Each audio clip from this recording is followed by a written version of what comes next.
Okay, all right. Let's get started. Um, so this is the sixth MEV space. So it's going to be talking about like profit and promise, MEV extraction versus pre-confirmation guarantees.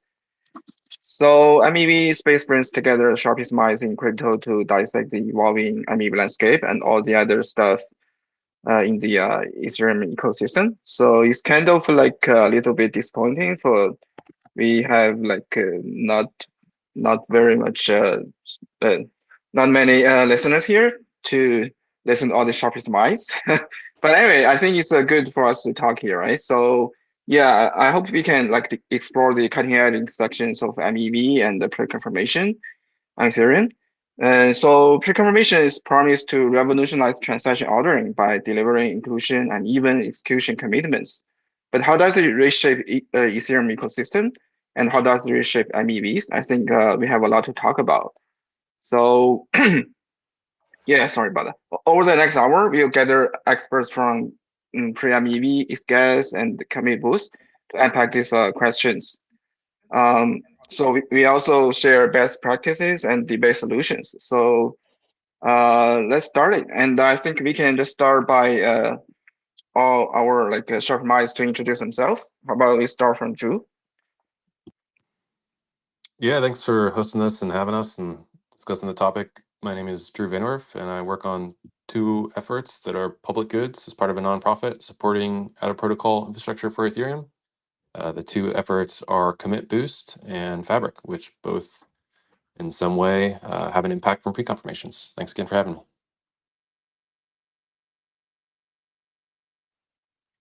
Okay, next, Kevin. Hey guys, Kevin here. Just quickly checking. Can everyone hear me okay? Yep. Okay, all right, lovely. Yeah, Kevin, founder of ETHGas, thank you for having us.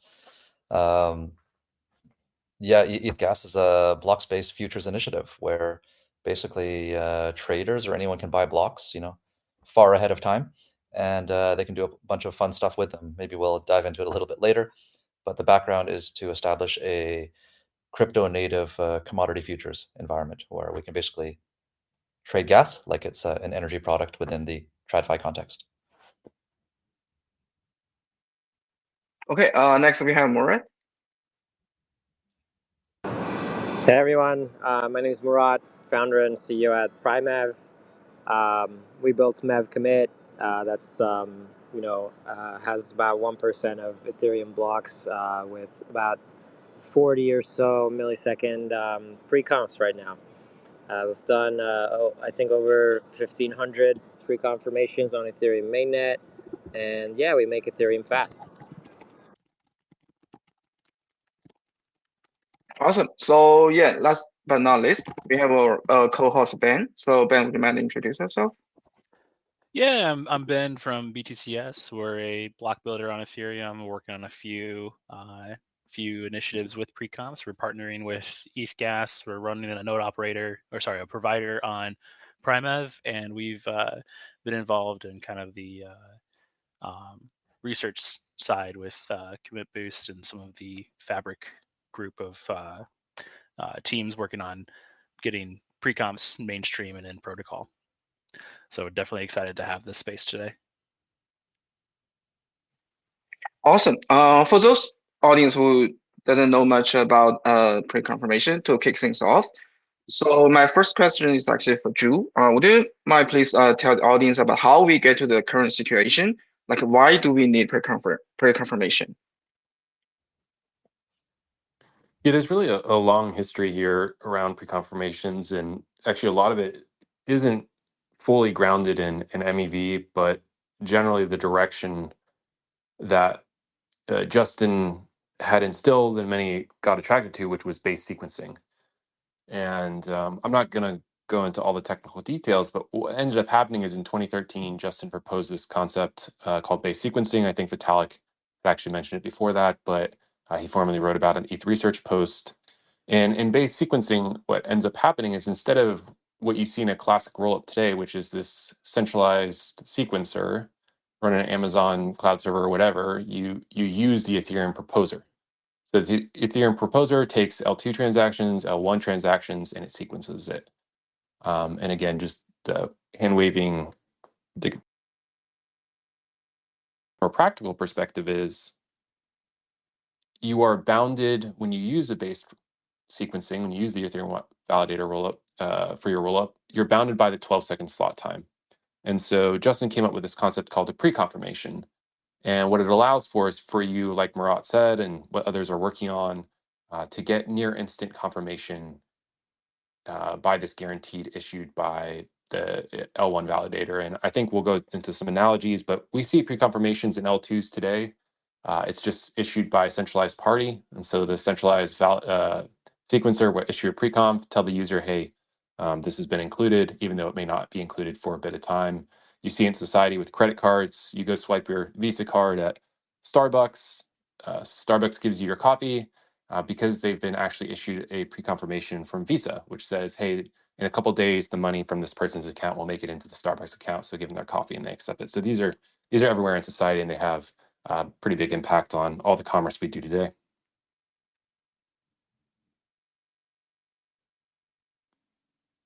If I can maybe add or subtract from that a little bit, the original idea was introduced by Satoshi on Bitcoin Talk when people were asking about what if you could have zero confirmation Bitcoin transactions. And he kind of, you could just Google the post. He talks about like you can have a service on top of Bitcoin where you can have these things. And, I think on Ethereum, it was mostly talked about Uri from Bloxroute and myself from a MEV perspective, because searchers had a lot of like demand for guarantees from transaction certainty perspective. And then probably late 2023 is when the base pre-confirmation concept came about. And then it's been a wild ride because Justin started this big call among a lot of researchers and protocol builders and others, including investors, to essentially kind of make it happen in all sorts of ways and create an ecosystem around it. And then that's how a lot of us have met and then kind of started, cooperating in various degrees to make it happen. And now it's a reality. So it's a very exciting time. Yeah, it's been cool to see this space shape out. It reminds me of when we were working on the PBS, Legato Protocol Proposer Builder separation. But this is a much better much better execution of collaboration across teams for this, instead of just one or two teams driving forward with a solution here. Awesome. Let me pull up the next question and make sure I do this correctly. So this question's for Kevin. Can you give us some basic use cases for pre-confirmations? Yeah. I guess just maybe starting at the top. I guess if we look at how to define, I think the pre-confirmation, the basic concept is like buying or seeking like a promise from a validator. And the validator is has they're the ones to basically like propose the block. And in that, it's basically like, well, in advance of waiting 12 seconds, what type of guarantee can I seek in advance? And so, I think in the kind of earlier conversations, there's this idea of like an inclusion pre-confirmation where, for example, I just want to get guaranteed that I'm going to be included in this specific block. It doesn't matter where it's in the block, middle, bottom of the block, it doesn't matter. And that's a very, we call it like a vanilla piece of block space. And there's perhaps another type of pre-confirmation, I think it's broadly termed as like an execution pre-confirmation. And this is where you're looking for like a specific like state or result. And I think this is the two kind of general terminology that the industry uses. On our side, we look at it a little bit differently. It's just like it's a broad set of kind of guarantees or contracts. And so in our case, it could be like sequencing rights. I want to buy sequencing rights from the validator to sequence the entire block, or perhaps, just part of the block, or, maybe I want to coming to execution guarantees. Maybe I just want my trades in the top of the block or the bottom of the block. These types of things. At the end of the day, it's just like an agreement between a user and the validator, and and then we just kind of productize it. And between us on our side, we have a certain set of products on our side, and Murat with Prime MEV as well. They have a slightly different set of products on their side as well. I don't know, Murad, if you want to maybe elaborate a little bit on that. Yeah, I mean, the use cases we focused on are MEV related. For example, a searcher back running, a state that got exposed in the previous block. It's very immediate, the opportunity and how much it's valued, so you can pre-confirm that right after that the block gets confirmed. So those kinds of things and other kind of MEV, heavy trade transactions that require some sort of certainty because there's another leg of the trade in some other domain, whether that's another chain or maybe CeFi or some other place. The idea is that getting that guarantee on Ethereum and it's having it be reorg resistant makes you enables many use cases that touch on other domains. And a key example for this is bridging, right? So today, bridging is a painful experience from Ethereum. Most bridge volume comes from Ethereum to other chains, and they have to wait so long for that to happen because of inclusion and execution and reorg risk. So by eliminating those risks, you're able to kind of confirm bridges instantly.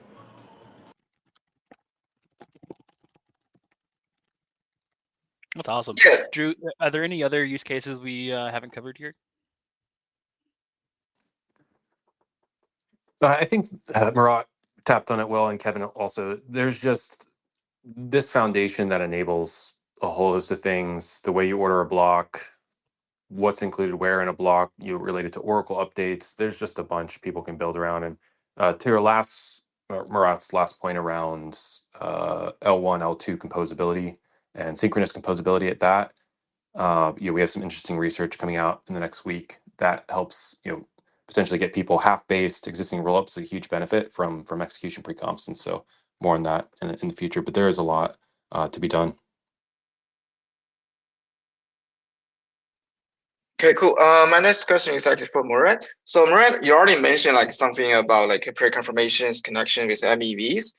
For example, you kind of like unlock a lot of opportunities like for DeFi trading, such as like multi-transaction or cross-block flash loans or those kind of stuff. So like, what do you think about this kind of new approaches in terms of trading, DeFi trading? Yeah, I mean, these are things we want to, see proliferate. The main mission behind PrimeMev is to generate new types of MEV in an additive manner that create network welfare for every participant. Traditionally, MEV has been this kind of either zero-sum game or, maybe winner takes all kind of thing most of the time. So we want to change that paradigm a little bit, and by creating new opportunities for MEV, we think there's going to be more entrants in the space that can kind of specialize in those opportunities, and then also we want to kind of do it in a in a kind of a democratizing way, such that every participant across the supply chain gets a benefit. And there's no kind of eating your lunch kind of approach for MEV. So trying to also bring MEV into under a positive light rather than this fully, I extract from you approach. Rather, there's some value here, and you can get a benefit from this value, and I can gain my share as well.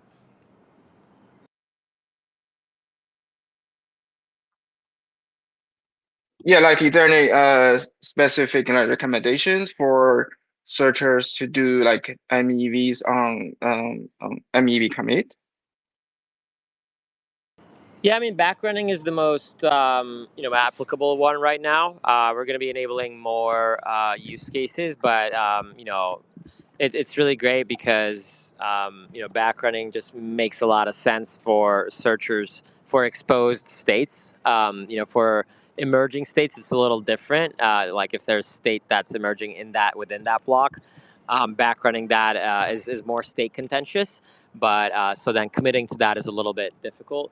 But for previous block kind of states, it's very easy to commit to. That's kind of what we've seen on the network as the emerging initial use case.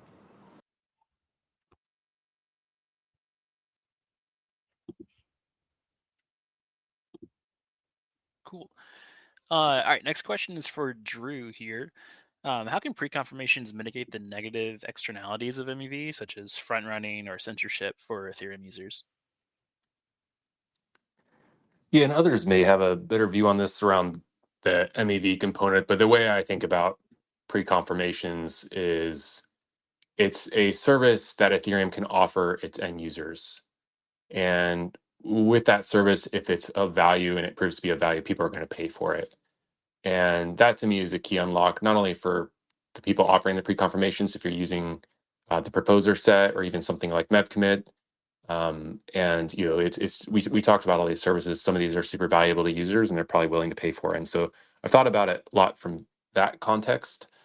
The other thing I think to hit on, and Murat talked about this, is at least from a commit boost perspective, instead of just handing the builder a open box to do whatever they want within that box to construct the block and then bid on the most value you can offer the validator for that right to have those transactions included, the proposer can actually constrain the builder and downstream participants. And so to Murat's point, it can help democratize and involve specialists across different parts of these services. So you may be able to offer a certain type of pre-conf and you may specialize in that. And it's a very different skill set than another type of pre-conf or a service around that pre-conf. And so it starts to allow for these actors to come in and sort of like collectively construct the block. And so that's one of the other key things I think to hit on. But with regards to MEV specifically, I think a little less about that as we're working through these things. Um, Murat, do you have anything else to add on kind of like some of the censorship resistance or any kind of behavior that we can mitigate against with pre-confirmations? Yeah, I mean, definitely, execution pre-confs help a lot of that to avoid front running and, or like kind of limit the effects of front running, I should say, rather than avoid. And we've put out research in the past year or so about how even these so-called MEV resistant protocols, etc., experience this reordering slippage because of where their transactions are placed in the block. So by getting execution pre-confirmations, they're able to kind of either avoid most of that or pay for a better outcome directly. So I think a lot of MEV mitigation will come from execution pre-comps, but part of it also cutting edge cryptographic primitives, some of which we embed in MEV commit, where it's an encrypted mempool, so then you can't really like see what's going on as a third party observer and take malicious action, for example. So it's really important to kind of have these primitives, both the cryptography side and also the out of protocol or network level side, where you can get like an execution pre-confirmation, but also you're not kind of exposing what's going to happen in the next 12 seconds by getting that pre-confirmation.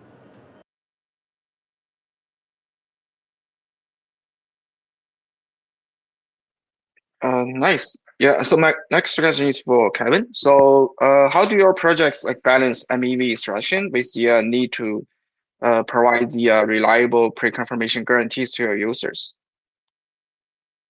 Yeah, I'm just kind of reflecting on the some of the thoughts earlier, and there's a certain amount of I'll just put it out there, like making the world a better place. But then there's another aspect of this where it's like, who's going to pay for certain things? And so, like, for example, like if we're going to force the block builder to constrain them to put certain things in the block, like who's going to be the one to constrain them? Is that going to be like a searcher, or is that going to be the validator? And I don't know. With our approach, the way we approach this is that like there's a price for block space, and we should let the market decide who wants to use this block space, and like that will kind of like either result perhaps in either more MEV, or might result in like a more democratic approach and more competition towards this MEV environment. And so I think there's this interesting intersection where on the surface, we're looking at, the nexus perhaps of pre-confirmations, which are like just faster transactions, right? So you have like inclusion guarantees. And the idea there is with, either MEV commit or with us, you get like guaranteed placement in the block in like milliseconds, right? So that's like unilaterally, I think we all agree that that's like a better user experience for everyone. But at the same rate, it's like, what is the value of a block, right? And, like a block right now, it goes for like $50, right? And just reasonably speaking, right? And you think about like the amount that people are willing to pay currently for a block is $50. And so over a day, like that's like $300,000. And you got to think like, if it costs $300,000 to buy every single block for a day, like that's pretty cheap, with the billions of dollars out there securing Ethereum. And so I think that's something we need to kind of unpack as well and just see the dynamics of how these play out. But I think part of this is, by enabling more transparency in this market, we enable the community to figure out where might the gaps be in terms of either addressing MEV or in designing the future of the network itself. So a little bit of a tangent there, from kind of the earlier question, but I think that ultimately, like opening up this design space and having more people plow money into it, and having people like us and PrimeEv create products that help to find opportunities, I think it'll result in like a really interesting time ahead for the market, and it'll provide information for the researchers as well. But anyway, so a little bit of a tangent. So I just wanted to touch a little bit on like, it's not all about like eliminating MEV. Part of this is about just seeing where the gaps and the opportunities might be as well. Very cool. Very cool. All right, next question I have is for Murat. Could the integration of pre-confirmations and MEV auctions lead to centralization risks in Ethereum? And how might we mitigate these? Did you say centralization? Yep, centralization. Yeah, I mean, this has been like my main criticism of this proposer-centric approach, right? The whole point of PBS was to kind of delineate proposer duties that require sophistication away from the proposer. And unfortunately, the space kind of half ignored that a little bit and just kind of was like YOLO proposer pre-comps. And, if that proliferates, what ends up going to happening is a lot of proposers that are more sophisticated and are able to do it are going to create centralizing forces on the network. And let's say you're a large validator group that has a certain percent of the network. You kind of deal with an L2 so that all of their inclusion and or pre-comps come to you, and you're able to do that. And these are just going to create centralizing effects on the network. So because we recognize this due to our background in block building and running a relay, we kind of went with a block builder first approach. These are sophisticated entities that run very high throughput infrastructure, and they're able to also do things that validators cannot. Validators only can do things for the block that they have, whereas block builders can do things across blocks. Or upon reorgs, block builders are able to build the new block, whereas that validator's turn has already passed. So there's, these are the, kind of some of the fundamentals that we embedded in the architecture of MEV commit, such that validators can kind of be passive and continue to, kind of decentralize the network. And there's not, much sophistication required for a validator. And then all the sophistication can go towards block builders, and they can kind of specialize in that.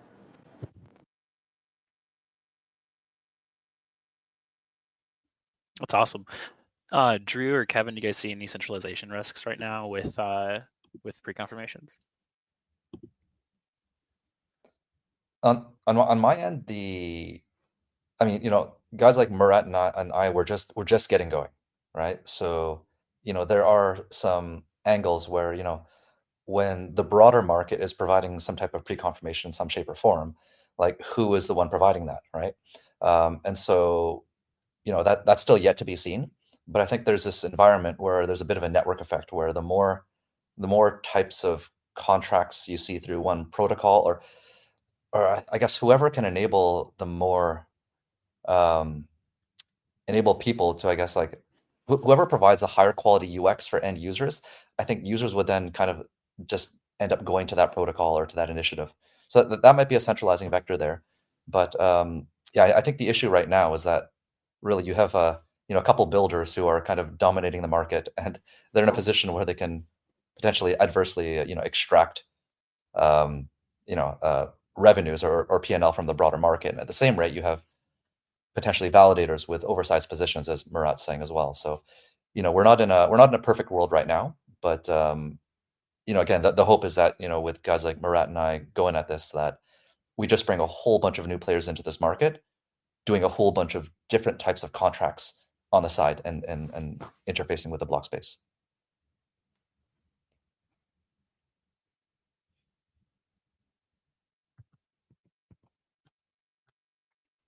Awesome. Thanks for sharing.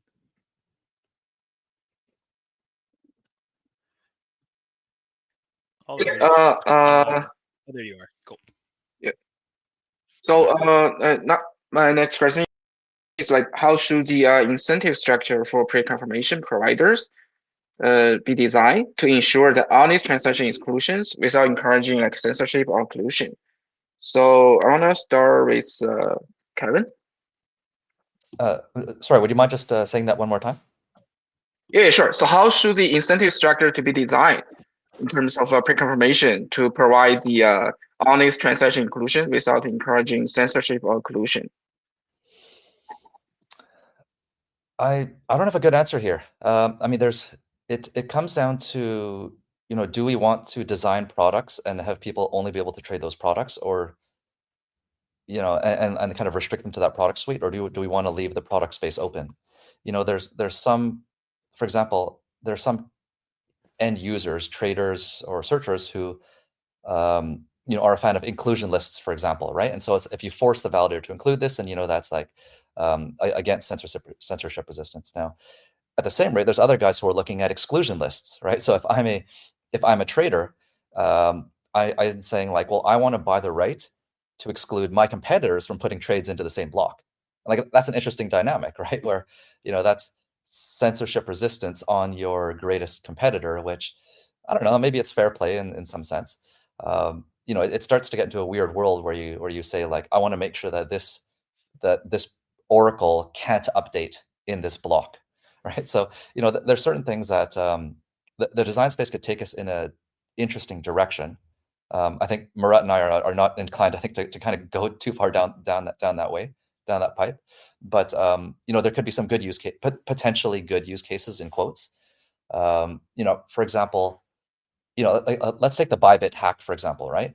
Now, what if Bybit was able to buy insurance from a validator to protect any suspectedly malicious transactions going from their wallet to someone else, right? So in this case, like Bybit's going to pay, I don't know, X basis points on an annual basis, and if you're a validator that it's opted into this, then then if there's a transaction from the Bybit wallet to somewhere else, you're on the hook to prevent that transaction, right? And so that is censorship. You're blocking that transaction, but arguably you're blocking a hack, you're blocking a bad transaction.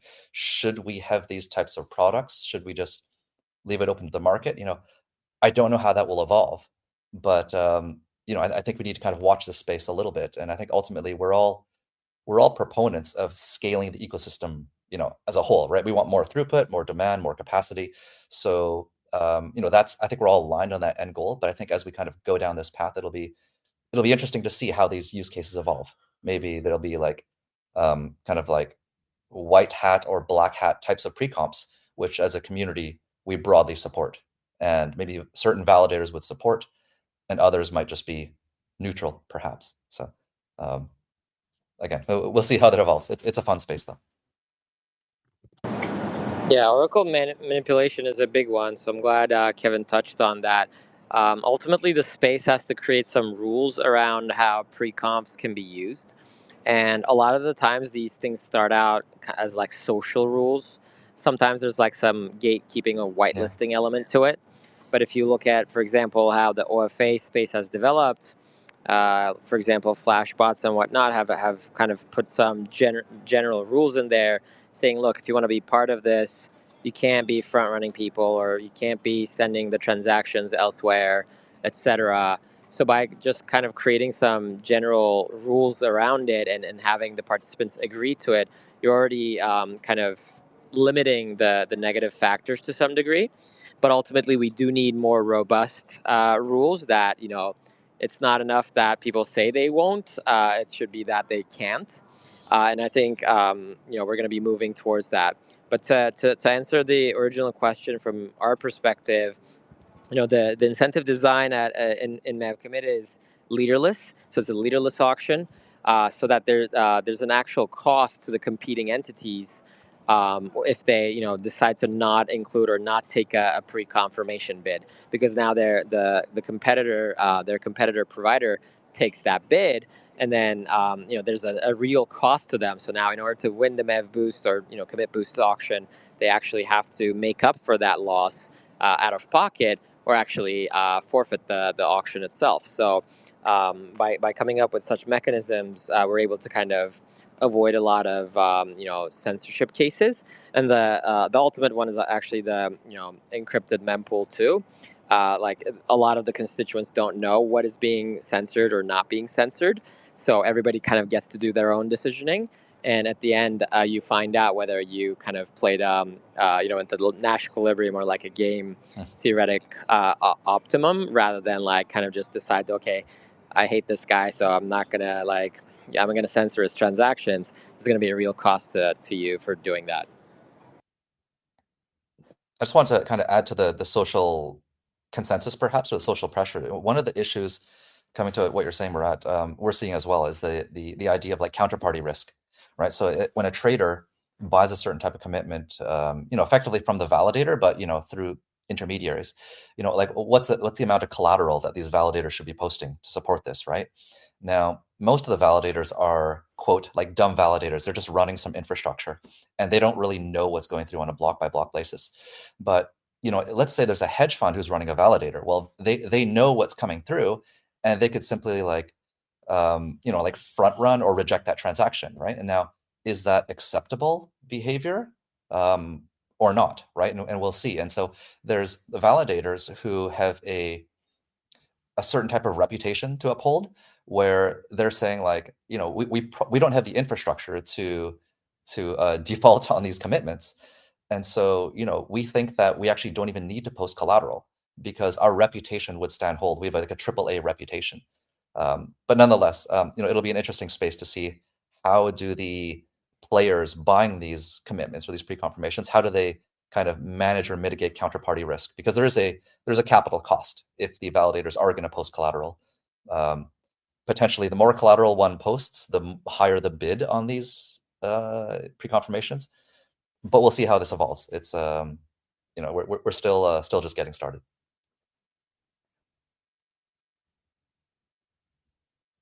Awesome. And then Drew, we have two questions still on the table for you, because I feel like we missed you on the last one. Well, let's start with the incentive structure for avoiding censorship and collusion. If you're still there, can you hear us? Yeah, can you hear me? Sorry, Yep, I've had some technical difficulties. Yeah, I just want to go back. I mean, this is a couple minutes ago now, to what Murat said around, the space generally focused on validator pre-confirmations. I just want to clarify. Yeah, so commit boost in particular, which I think every pre-confirmation protocol is using, it was designed with delegation from its core.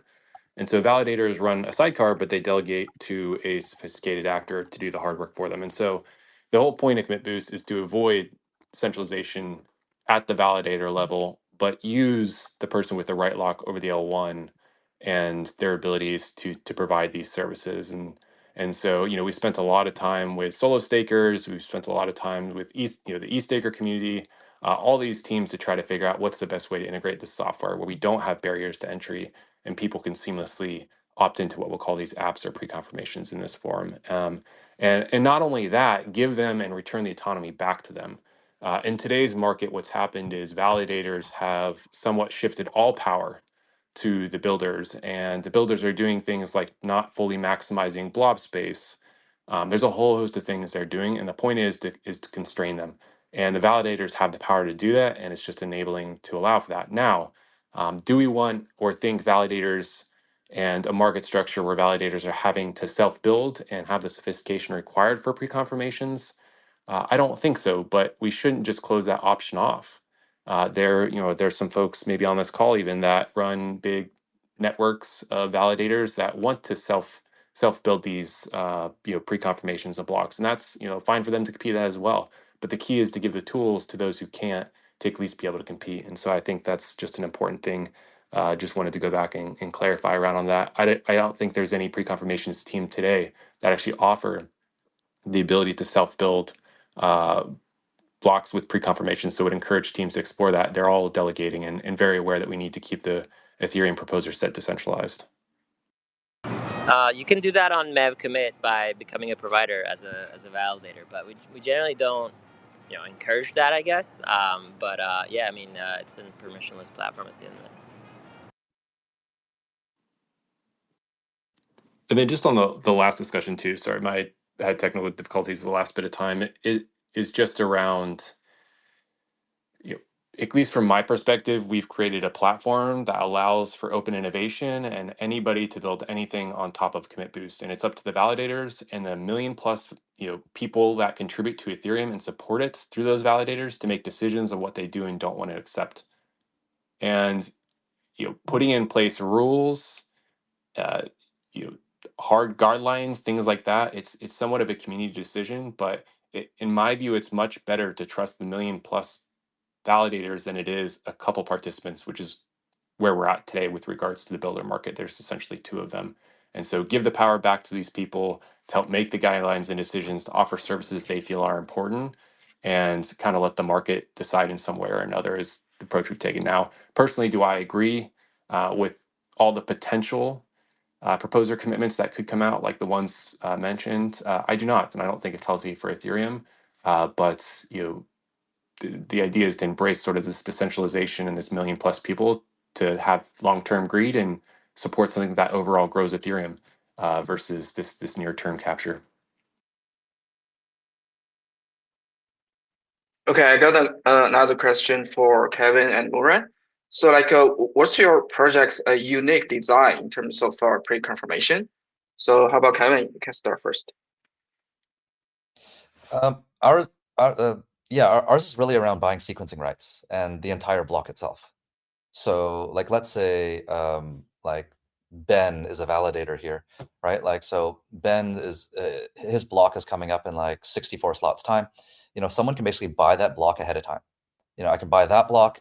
I get all the gas. I get the sequencing rights, and I could buy the block before it as well, and the block after it. And what happens is I could it's kind of like an empty barrel of gas, so I could buy that block and sell it 2 seconds later, right? So it's just like it's an instrument. So I can buy and sell this instrument, but of course, as time rolls down, someone has to build that block. So of course, I want to build that block, and maybe I'm going to put my transactions top a block, and maybe I'm like a winter mute. I have some private order flow, I have some public order flow, and I'm going to build the block. So that's cool. But if you're like a smaller trading house, then you don't have that order flow. So, but you still want the top of block. So in that case, you would take top of block, you would delegate the rest of the block to another builder like Ben, or set it out for auction to the rest of the builders, and kind of maximize that value of the block. Or you could do nothing. You could just buy a block and do nothing if that's what you really wanted. And maybe there's a use case for that. But that's the basis. So you can basically buy blocks and get the sequencing rights, and get all the gas. And as well, you can also sell off slices of the block space as well to anyone else. So of course you want to take all the public transactions, anything that's kind of non-contentious, you would just throw into that block as well.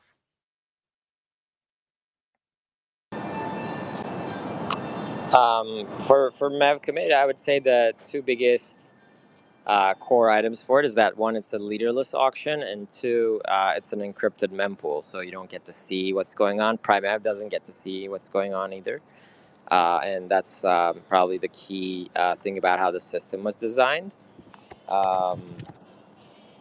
Yeah, I mean, for anyone who's looking to learn more, we actually have an AI in our docs. So if you go to docs.primev.xyz, you can type in any of your questions in the search bar, and the AI will do its best to make sure you get an answer.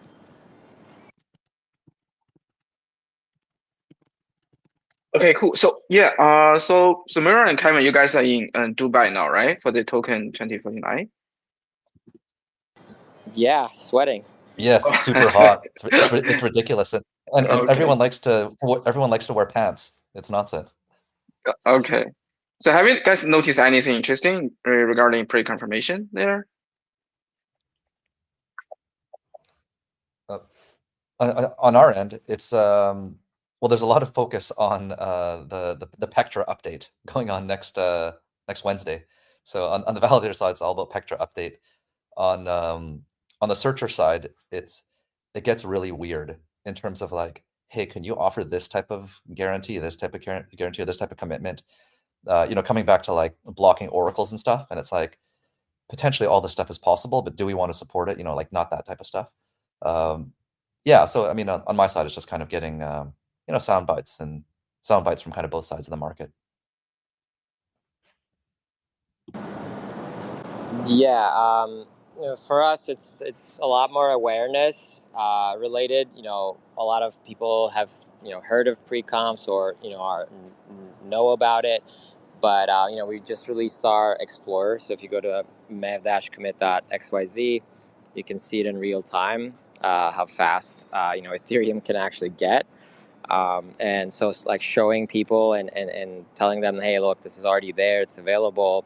That has been really eye-opening for a lot of people, and it increased kind of the ecosystem appetite for pre-comps in general. So I would say that's my number one takeaway, that people are starting to understand that this is a real tangible thing and that they can go hands-on with it.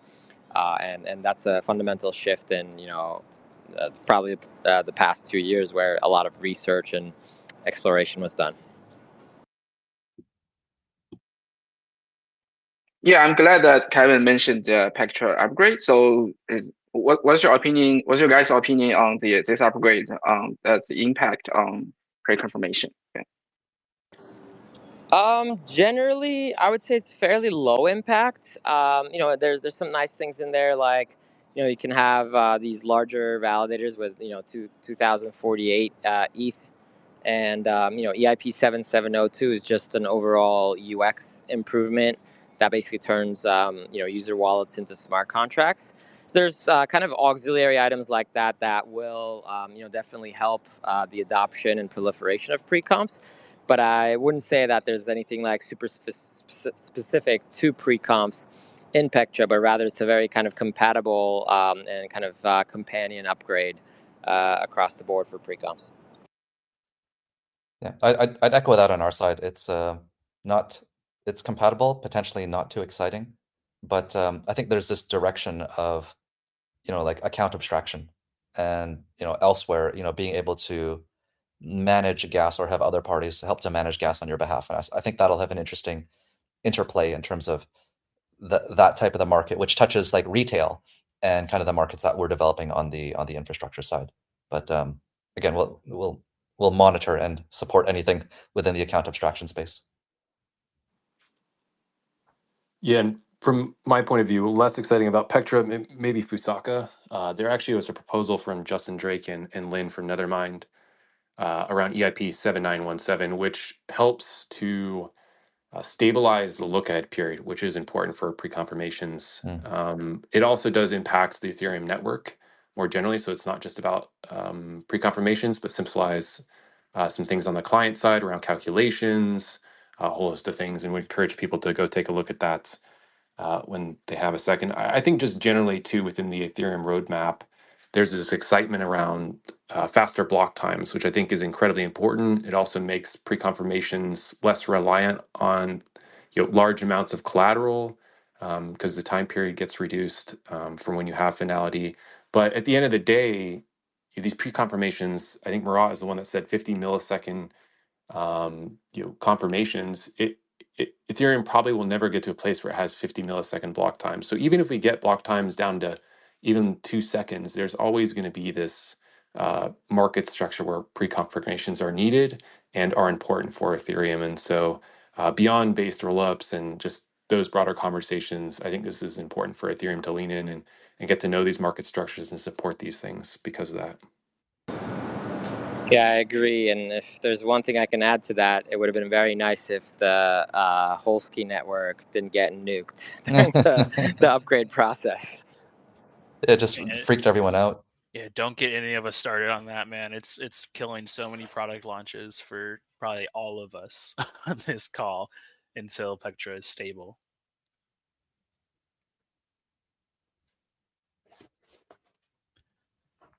Okay, Ben, do you have any questions you want to ask? I guess, is there anything from any of the panelists that we haven't covered on pre-confirmations? Do you guys think is important for any of the listeners on the validator side or on the DApp or trader side? Any of the features that you guys think could be cool to talk about?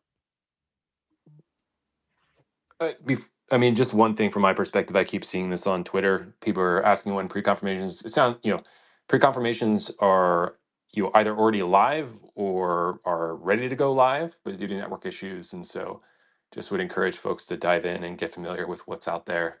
And I expect us to see at least a pre-confirmation almost in every block by year end, if not sooner. And so we're going to take a bet on that right now, right? Are we saying, well, I guess every block would be 100%, but what are we saying? At least 50 by year end? What do you guys think? At least 50 by May end. By May end. I love it. Gotta go a little more, shoot for the stars, land on the moon. For sure. Yeah, I guess from what Here's I've on heard from the different node operators is they're all really excited about it, but like Kevin mentioned was Pectra. So Pectra. I think we would have been a little bit further ahead if Pectra had been a stable launch. Absolutely.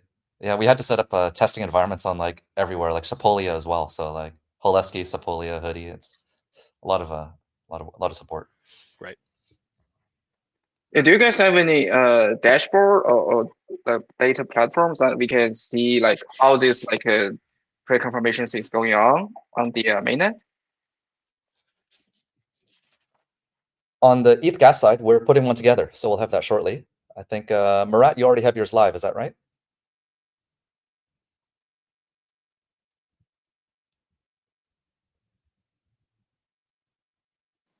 Yeah, well, anyway, Murat does have one live. But yeah, I think as a community, we'll try to do some work. Maybe perhaps coordinating through Drew just to see like how is the broader industry adopting preconfs, and maybe at some point at ETHCC perhaps, or one of the upcoming events, we can all get together and maybe kind of hash that out a little bit. I think that'd be good. Yeah, this is one of our priorities, or at least from the feedback we've gotten. And we're just about to hire someone in full time to focus on some things around Commit Boost. And one of the efforts, hopefully, over the summer will also be this data thing. It may not be a full dashboard, but just getting aggregation of information out there to people to have more transparency into all that's happening. Awesome. Very cool. I was gonna say one thing for the listeners, either now and in the future, it's that if there's something you want to see in this space, like reach out. Whether it's Murat, myself, or Ben, Drew, like the community as a whole, we're quite embracing of just like ideas, and I think all of us are fundamentally driven to solve problems. So if there's something you want to achieve, let's have that discussion. Yeah, for sure, absolutely. So pre-confirmation is definitely like one of the most exciting and evolving tracks on the Ethereum ecosystem. So I think the incoming Pectra upgrade is definitely gonna make it feel more interesting and more intriguing. Okay. So is there any questions from the audience? Please raise your hand if you have any questions. Okay, I can't see any questions. All right. Thank you guys for joining us, here, being great speakers here. And I hope everybody can learn something from today, and everybody can find new things and new stuff to do in the next incoming months or weeks. Okay. So Ben, do you have anything else to add? No, I think we'll probably do another Twitter space here about pre-confirmations. A few teams had reached out to me. There's so many teams in the space that are building pre-confirmations, and a couple of them have reached out to me that they wish they could have gotten invited to this one. So I know we have Interstate. We'll try to have the Puffer guys up here. We'll talk to some of the other teams and see if they want to talk about pre-confirmations and any of the other angles that they're working on with it. Yeah, Awesome. sure. Absolutely. Okay, thank you guys again. All right, guys. Okay. Stay warm over there and yeah, sure. Yes, we will. Thank you. Okay. All right, guys, Sounds take it good. easy. All right. care, everyone. Okay, take care, guys. Bye.